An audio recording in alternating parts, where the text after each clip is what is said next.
Ladies and gentlemen, welcome to another episode of The Flank. I'm joined by the executive producer, the one and only Mr. Benji Nassim. We got Christopher Duarte, a.k.a. Parasite. We got the fan cam. You guys can say hello to the webcam right there if you guys want to say what's good. Yes, sir. We got a little crowd here watching us live from Las Vegas. Crowd. A big crowd watching us live from Las Vegas, man. First and foremost, how you guys liking the event, man? The venue's crazy. We're in the concourse where all the food and stuff at, so a lot of energy in here. We're in the mix for sure. We're in the mix. But how you doing, Ben? Talk to me. Vegas is good. Been here since Tuesday. It's very hot, but it's a great city. A lot of stuff going on. Stanley Cup was won here a little bit ago. There's some other sports matches going on. The venue's great. The COD action today was great. The fans have been great. I think this is a great choice, and I'm excited for the rest of the weekend. Yeah, Chris, how you doing, man? You enjoying the event or what, bro? Good. Vegas is insane, although it is really hot outside. Like Ben said, the fans have been amazing. The venue's incredible. The actual stage looks nuts. There's so many people. I was actually surprised how many people actually brought tickets, and obviously the next couple days are going to be filled with even more fans here, so we're going to have even bigger crowds. So. Yeah, dude. Amazing event. Honestly, the fans have been like insane, and just the venue as a whole. There's so many people here. Yeah. Like, do you know exactly how many tickets they sold here? Because I don't know, but I think they're gonna get pretty close to selling out. I've heard upwards of like 6,000 to 7,000 depending on the day, and I think the capacity's 9. I think so with the way they said it's like 9 or 10, but yeah, no, it's a lot of people. That's a lot of people. It is a lot of people, man. And of course, there's a lot on the line this weekend, man. People are fighting for $1 million, the first place. They're also fighting for that champs ring, $1 million. They're fighting for that champs ring as well. So people are coming out and they're giving it everything they got. Everybody wants to get that victory here this weekend. Slayer will be joining us for the rest of the weekend. He's getting off his flight. I think he missed his connecting flight. He's having to take a long route, Tom. Yeah. Slayer's got to take a long route. That's a good one. Slayer's got to take a long route, just having some problems with his flight. So, we'll get Pat here as soon as possible. But shout out to everybody who's been tuning into the watch parties, and let's get this show on the road, man. I say we hop in to the first series of the day. We had the Minnesota Rokkr going up against the New York Subliners. We got a dark mode now on a colleague site. I like this. Nice, This is nice, man. This is really nice. Minnesota Rokkr, they fall 2-3 to the New York Subliners. They actually go 2-0 up in the series, and then they let it go as New York Subliners end up winning 3 rounds in a row. I mean, Chris, I'll let you kick it off. What were your thoughts on the series overall for both Minnesota and New York? New York clutched up. I didn't know what to expect with the vetoes, but after we saw it, basically Minnesota's lifeline in the whole match was going to be that first map. It's a map that New York isn't bad at, but Minnesota's very comfortable in. They've looked very comfortable in it with Fame, Attach, whatever. They win that map. Great. Second map, Mercado. I think a lot of pros have been pretty vocal about this map and how it can be very, very just playing a hand of blackjack. You don't know what's going to happen. Yeah, coin flip, nades, popping everywhere, relying on trophies, whatever. Minnesota, they play well the first 2 maps, but that third map, they haven't been looking too good in control. No. New York ends up getting some momentum, and bro, they had to close it out as fast as possible because as soon as they gave Hydra and Kismet some room to breathe, which you're going to get on maps like Hydro and Asilo, where they have a little bit more flexibility in terms of what they want to do on the map. Yeah, they ended up pushing it all the way up to a map 5, man. And dude, look at the stats are so weird. The fourth map was insane. I'm sorry, I'm sorry, like I know they've had control issues, bro. The way that Hydro played out, the amount of rotations they were trolling.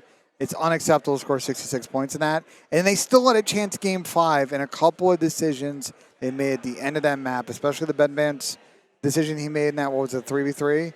Yeah, the S&D when he was low haul and he tried to wall bang the bomb defuse. I mean, he definitely should have cracked the door open and tried to get like a sneak shot or something. Or just held top and like peeked from top. Yeah, to be fair, everybody died around him though, and the bomb wasn't. He was alone down there. Everybody kind of died around him. He had to try and make. He could have like cracked the door. Like there's a lot he could have done to play that better though. I thought Dylan played great today. I thought Attach was going crazy for these guys. I mean, he had a really good start to the series, and as a team, they just kind of fell off. Like you were saying, the Mercados is kind of more of a straight up map, more of like a fundamental map. Rotate, hold. Yeah, as you get to like those last 3 maps, it kind of becomes like a little bit more hectic, a little bit more individual playmaking, right? That's where Hydra steps up. He gets lost, bro. That guy just goes somewhere. He gets that opening kill, and no one can track him. Yeah. You can see the score sheet, right? You can see Paco with a 1.31. I mean, that is incredible. That's the MVP from last event. Which is crazy because the first 2 maps, he like was slow. Like he didn't have any astounding, crazy map stats. But 3 maps later, 1.3. Yeah, it's crazy. And I think that's one thing about Paco is just the sprees that he can have, right? He can start off like 0-10, but then be 15-12 like 2 minutes later, Well, this is a big New York team thing because remember after they won Major 1, we were talking about how during the online qualifiers for Major 2 and Major 3, like, they'd pull up to a day, they'd 3-0 a team. The next day they get 3-0. And they were, like, really inconsistent. They weren't able to battle back in the series. And I think now, literally the last 2 series that they played, they grind out that series against FaZe in the win in Major 5 Grand Final. And then this one, down 0-2, typical reverse sweep to go ahead and advance on. My thing about New York is just their improvement in bracket. search and destroy, like, this entire season, right? Like, Yeah.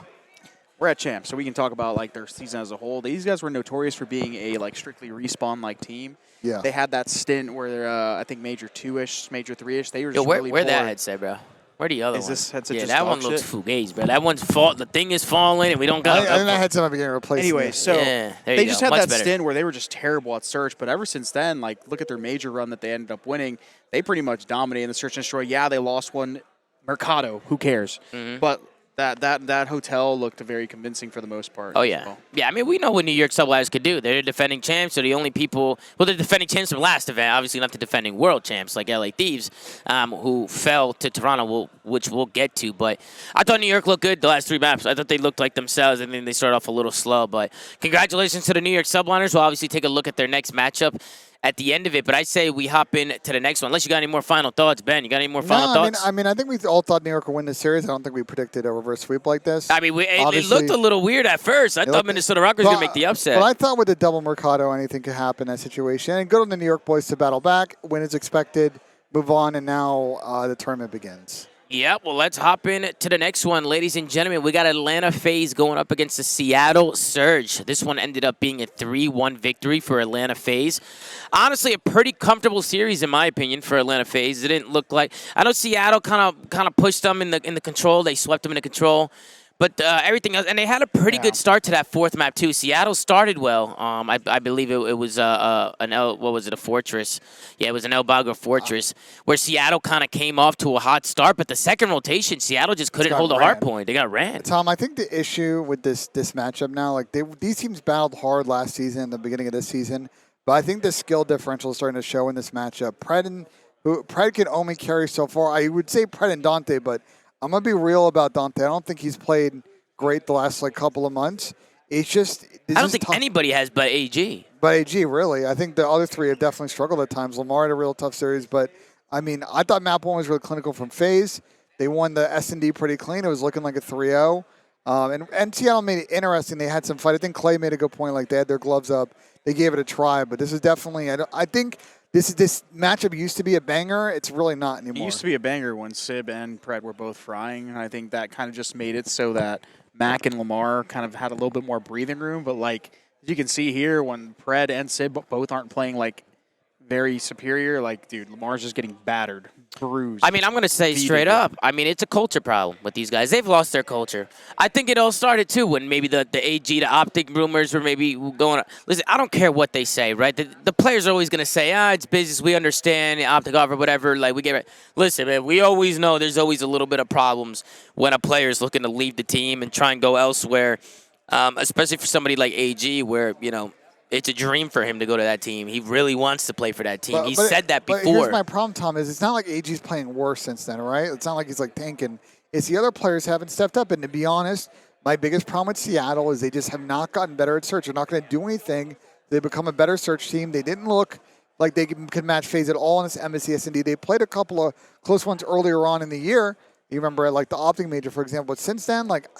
I don't know, man. The Seattle team has a lot of problems. We didn't have a lot of expectations of them coming into this event. I think they're crashing out top 8 tomorrow. Map pool too small, skill issue, it's people a lot falling of off, culture. I mean, I agree with you. Is true. I agree with you that individually, like, nobody's been stepping up other than AG. But I also think just as a team, they don't look like they're on the same page. They just look like they're kind of just going through the motions, doing whatever the hell they want to do. Sometimes just the plays that they make, just they don't seem very bright. They just don't seem like the same team. They don't have confidence, Tom. Yeah, they lost their confidence. They lost their whole momentum, their whole groove. Dude, this is why, and Kristen, you agree with me.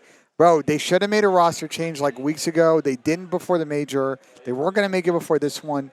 This is a big what-if season for Seattle because I think they could have tried to reset the team culture and decide not to do it, and I don't think that decision is going to work out. I think they just need to bring in, like, a new guy that they can all kind of just, like, huddle around and get behind and just kind of, like, try to push him, because by trying to push this new guy in, especially if it was like an amateur like Gwyn who's on their sub roster, by trying to like collectively like mentor this guy into obviously buying into the system and stuff like that, it's like forcing them to come together. That new player would essentially become a glue, whereas before, whenever there are these 4 players that have already been together and they're obviously all divided now with how bad they've been playing, and I'm sure they all have opinions of each other and how they've been performing, like they just have no centerpiece anymore. So they're just kind of just falling apart. It's a good way to put it, Chris. Gwen is not playing at Challengers Champs, right? Yeah, he is. Oh, okay, never mind then. And he played in the ZooMaa Creator War S&D tournament. He was looking nice, bro. He's a good S&D player. I'm saying, I just think, he was looking good. I think tomorrow's going to be Seattle's last match, and this team is going to look completely different next season. Yeah, I mean, we'll see where Seattle end up falling. We'll take a look at the bracket at the end of it, but obviously they're still in it, right? The losers bracket, they go to the losers bracket now. Yeah, but they're playing fucking. We'll talk about it. Yeah, we'll talk about it. And then on the other side, let's talk about FaZe a little bit. I thought FaZe looked really good. Listen, man, Abeezy's still that guy. Abeezy's still making plays, but I think the ARs, Slasher and MC, Slasher especially. Put some respect on Slasher's name, bro. He looks incredible. I see fucking, excuse my language, but I see morons on Twitter and Reddit, and I think rightfully so. For about a couple of weeks during like Major 1.31, he was playing really poor, but since then he's been a different player. And I think people got to give credit, respect on Austin's name. It was a hat. He wasn't wearing a hat for the longest, like all the way like stage 1, stage 2, then like stage 3, and then stage 4, the major that they went to Columbus. He finally sat up at the setup with a hat, and he was playing good for their. You think it's the hat? It was the hat. He was frying. He was frying. Whatever they bomb out, they got like 3rd or 4th. I can't remember anymore. Bomb out. 4th. Yeah, that makes sense. But they placed top 3 again, and then after that, he's been like consistent for this team. He's been good, automatic, bro. 1.2s, 1.3s, bro. If I'm being honest, the way FaZe looked in this match, it looks like the same FaZe that we saw in the Toronto tournament, and quite frankly, they choked the fuck out of that the tournament in Toronto. But just form-wise, looks basically like the same team. Yeah, and I think they have a good matchup tomorrow, and we'll talk about it when we get to the end of it. But I think if you're a FaZe fan, you feel good. VOD review with the boys. They'll take a look at stuff and fix it, especially that control. I think there's some stuff to clean up, but I think they're looking good for the rest of the weekend. Yeah, well, I think the main thing with them, too, is they had a stint where their hard points just weren't looking good, and everybody was kind of just hounding on them on their hard points. But I feel like their hard points have really been looking better. I don't remember the last time they've actually lost one. I don't think they lost one. They didn't lose one in the grand final. Of course, they probably lost one, but like they didn't lose one in the grand finals. They obviously come here. They haven't lost one, so they're on a little bit of a spree here. I'm pretty sure. So yeah, hardpoint looking amazing. What's the security kicking people out? Yeah, probably. But yeah, no, Atlanta FaZe, they look really good. Huge shout out to them, Crowder, RJ, and the boys. They're getting everything on the right track over there. So they're looking to get a ring here as well and go all the way. So Atlanta FaZe take care of Seattle 3-1. Let's hop into the next one, man. A lot of people have been waiting for this one. We got Boston Breach going up against OpTic Texas. OpTic Texas end up taking Boston down 3-1 today. Fantastic series coming out of OpTic. We got to see Snoopy play for the first time with the Boston Breach, right? It's a last-minute team change for Boston. Vivid, Nero, couple players who've been playing all year with these guys, unfortunately did not end up making it here to champs as they get replaced by Snoopy, man. A lot of people have been talking this guy up, been giving him a lot of gas. Some people have been comparing him to Shotzi by the way he plays. Yeah, definitely by his play style. Like play style and stuff like that. I mean, I'll be honest. Listen, I know they lost today, but I thought Snoopy, for a young gun, for a rookie, for somebody who was on main stage for the first time, I actually thought he looked pretty good. I thought he was playing pretty confident. He's not a bad player.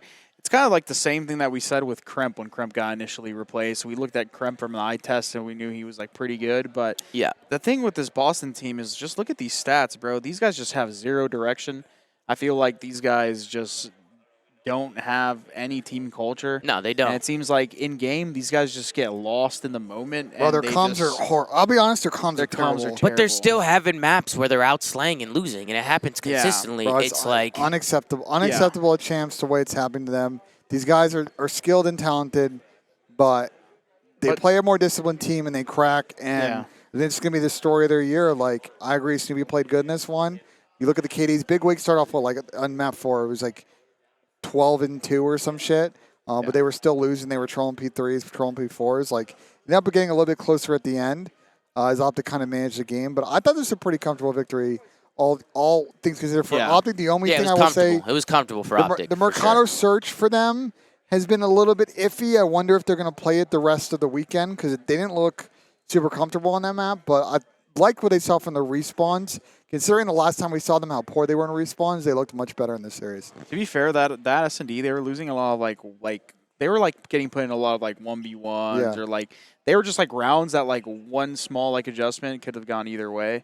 But it is Mercado. That map is a coin flip. I don't really like teams relying on playing on it. But also, just tough series for Kremp, dude. I know the stats are pretty obvious, but like you can just tell when actually watching the maps, like he was just not having a good time. He basically just didn't exist, and they still managed to keep a couple of the maps competitive and even take one. So I mean, Boston not looking completely terrible. They got to step up tomorrow if they want to try to make a run. Yeah, I want to talk about OpTic a little bit. Just kind of get your guys' thoughts. I thought OpTic looked really good today. I want to show Dan Ghosty some love, man. I thought Dan Ghosty looked great today. Just like the plays he was making, like he's a really impactful player. Yeah. Like the different decision making that he makes around the map, he just does like the little things, whether they're throwing a trophy down or getting a big 2-piece when you need him most, or taking a route and getting to a hard point early. Calling out spawns, his communication was really good. I just feel like he does a lot for his team that a scoreboard doesn't really show. You know, it doesn't really show what Dan Ghosty really does for these guys. And then on the other side, I thought Hook had a good day. I know Hook a lot of people have been on Hook's ass about like consistency problems and his ups and downs. But listen, we're at COD champs and he stepped up today. I thought second half great. of the series he played really well. But yeah, I still will go good. as far as to say that Shotzzy is the X factor of this team, because I think Dashy, I think he's slowed down a little bit throughout this season, but I think Dashy's always going to put up those high numbers.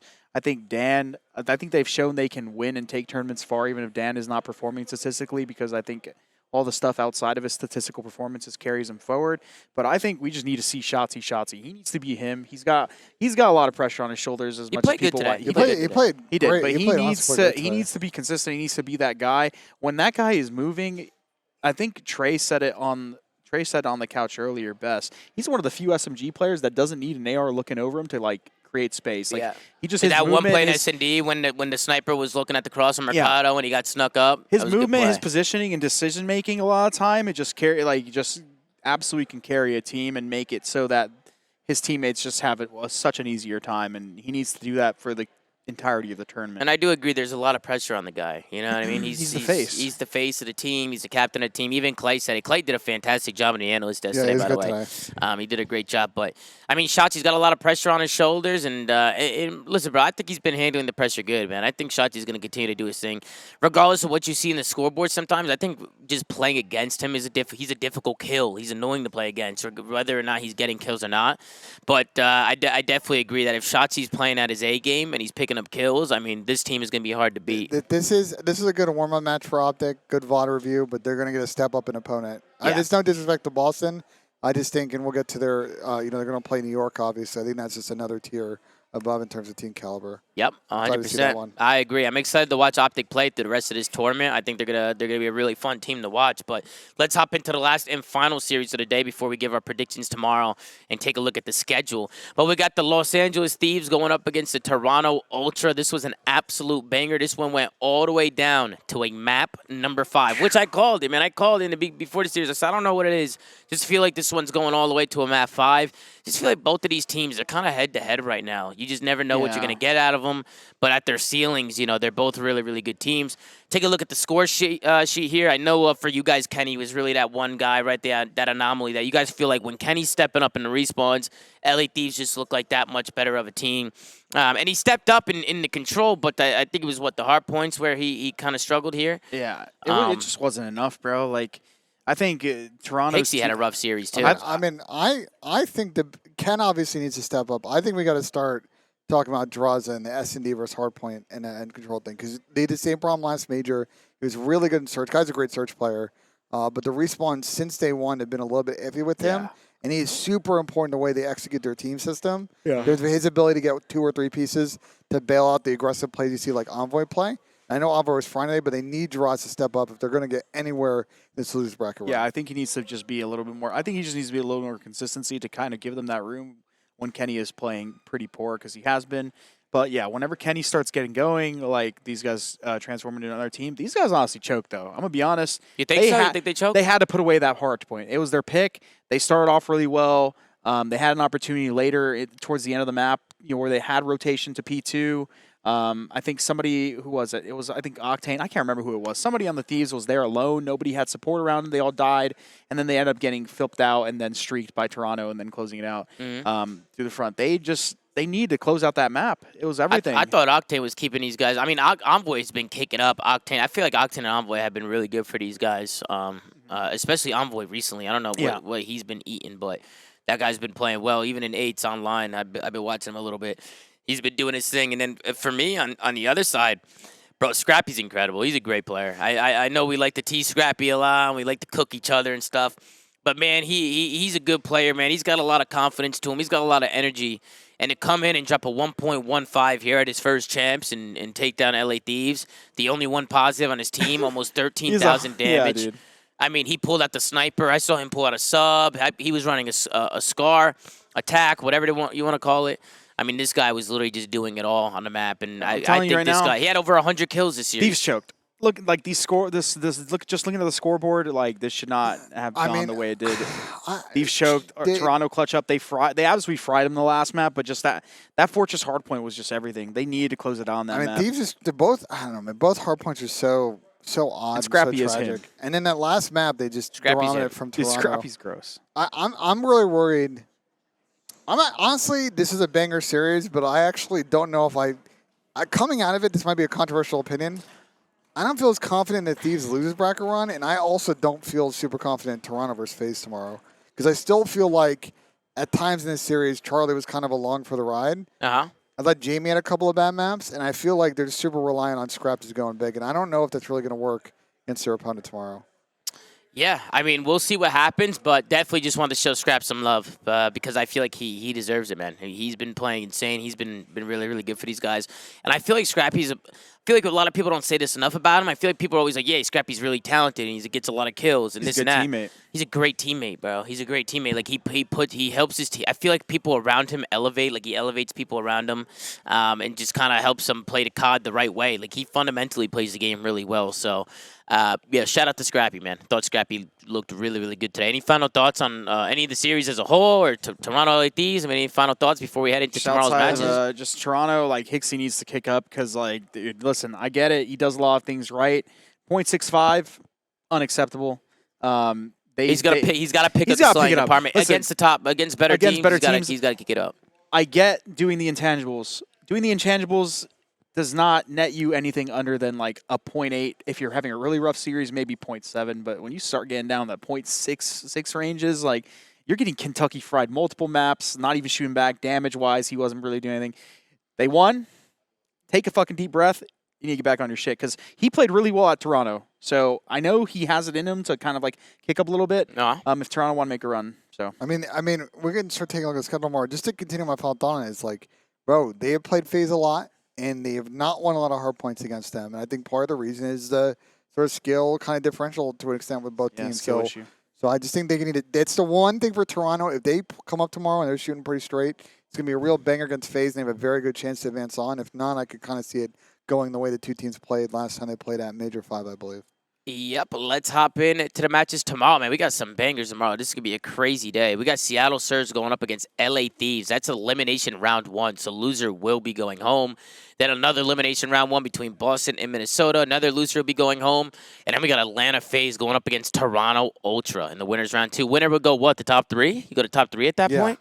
And then OpTic Texas against the New York Subliners, who are obviously the only team to win 2 championships this year. So OpTic have a lot on their plate tomorrow to deal with. So I say we run through these matches, give our predictions. I mean, LA Thieves, Seattle. I'm going to go with these, man. I just feel like Seattle, I feel like their year's coming to an end, man. I feel like it's that time. Seattle was done unless Pred gets some help. Like a takeover series. I got Thieves too. I'm sorry. I just don't see Seattle winning tomorrow. All right, so we all got Thieves, and then we got Boston going up against Minnesota.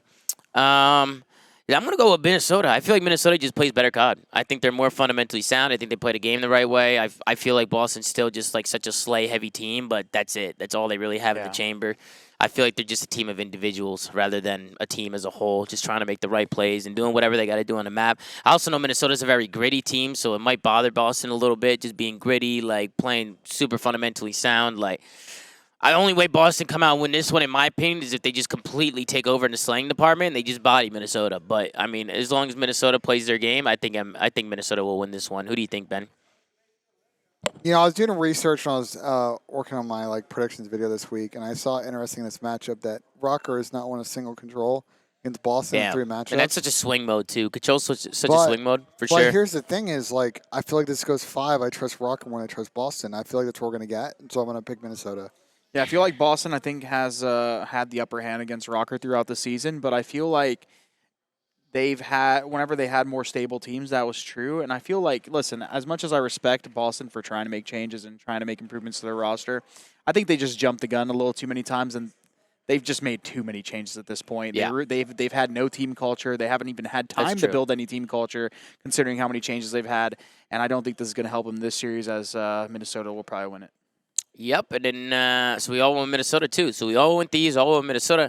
Then we got Atlanta FaZe versus Toronto. I'm gonna go with FaZe in this one. I think last time they met, FaZe took care of business against Toronto. But obviously Toronto's a really good team. I just think when it comes to that slaying department, I think FaZe kind of whittles them out a little bit.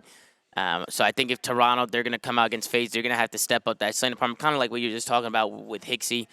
But I think regardless, it's going to be a good series. I can actually see this one going down to the wire. I can see this going to a map 5. But I'm going to go with Atlanta FaZe in this one. Ben, who do you got? I got FaZe 3-1 again. I'm just concerned with Toronto and their ability to kind of match FaZe in the respawns. These teams have played a lot this year. And, you know, even when FaZe was struggling on a hard point, this was still kind of a series where they were excelling in that game mode. I think they've gotten better now. And if I remember, 3-1 went against Toronto. Like, it was pretty clean on the FaZe side. I just don't. I don't know, man. Just the sample size we have now with Toronto as far as slaying goes just makes me think they're not really going to have a shot tomorrow. Chris, who do you got?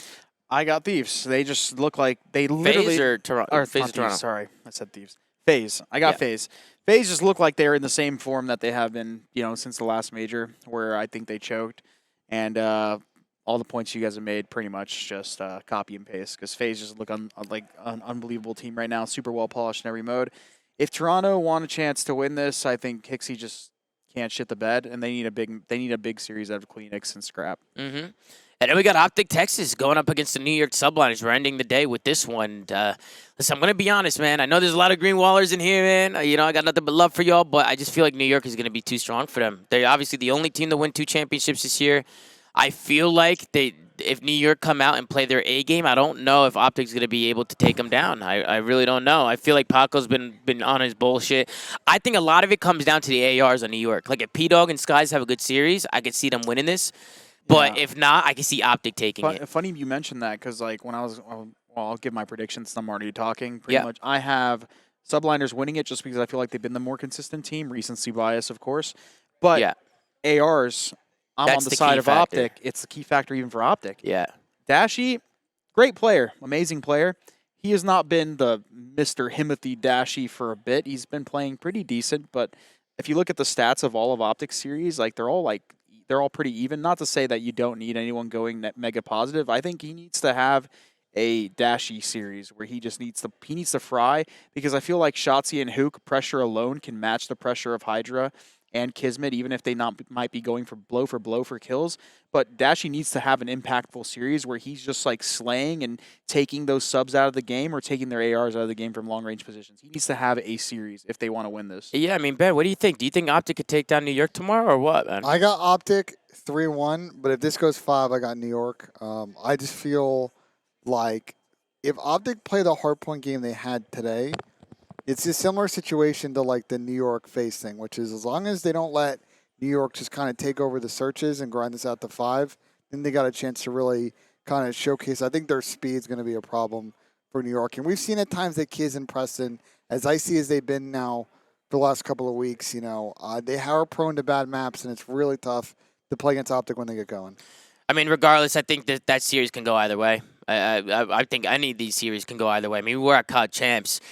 So anything can happen, but we know, especially with OpTic in New York, like if these teams, like if OpTic's on their A game and playing at the highest level and everybody's pulling weight and do what they did, like they're a really hard team to beat, and vice versa with New York. I feel like ultimately it's who's going to show up on the day. Yeah. Like who's going to come up and just show up, COD champs, make the least mistakes, and just come out with that energy. This is exactly how I had my bracket going.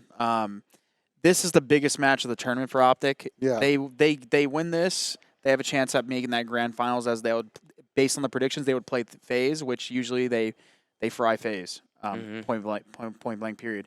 But if they lose to this, they'd probably drop it in the loser bracket. They play Thieves. They do not have a good record and a good time playing against Thieves. Yes, I know Thieves have been struggling. This is, in my opinion, this is probably the biggest match of the tournament for OpTic in terms of making a grand final here at Champs. Yeah, I mean, I'm excited, man. It's always OpTic's gonna be the last match against New York. We got Atlanta FaZe versus Toronto. I mean, I'm really excited for those last two matches, man. I got a lot of big brands, man. A lot of big organizations, big time players coming out to play. So, regardless, man, we're gonna have an insane day with insane matches. But any other final thoughts on the day, man? Any final thoughts at all? No crazy. I mean, the Toronto Thieves series we thought was gonna be a toss up, but no crazy upsets. I think tomorrow is massive to know. I think. I feel like we're heading towards a FaZe OpTic winners finals, but obviously there could be twists and turns. I would love to see a FaZe OpTic winners final. And I think that would be crazy. That would be crazy. I think we're gonna have some interesting Rokkr Mania conversations tomorrow. I think after the first two series. Oh, I'm sure once teams. I already hear teams talking about Rokkr Mania right now. LAG and RCs, they're already bickering on Twitter, on Twitch and shit. I guess that's what people. That's what people were saying. Sure. I mean, guys, it's gonna be a long off season. I think everybody's gonna change, to be honest. Besides for maybe one or two teams, so I think it's gonna be a long Rokkr Mania. I'm really excited. Chris, any final thoughts? No, just can't wait to see some more matches, man. It's been a vibe. Yeah, shout out to the COD League, shout out to Activision, shout out to Esports Engine, shout out to FaZe Clan, shout out to the co-hosts, shout out to everybody who supported today, all the fans, all the supporters. You guys are absolutely incredible. Shout out to you guys in the chat. A lot of energy in the chat, man. So I really appreciate everybody who's been tuning in all day to both the watch party and the show. If you're watching on YouTube, make sure to like, comment, and subscribe. Go to anchor.fm/theflank to check out audio sites Saran, and go follow @theflank on Twitter. Gert's doing a phenomenal job running socials per usual. We'll see you guys tomorrow. Take care, brush your hair, and we'll see you guys in the next one, man. Take care. Peace.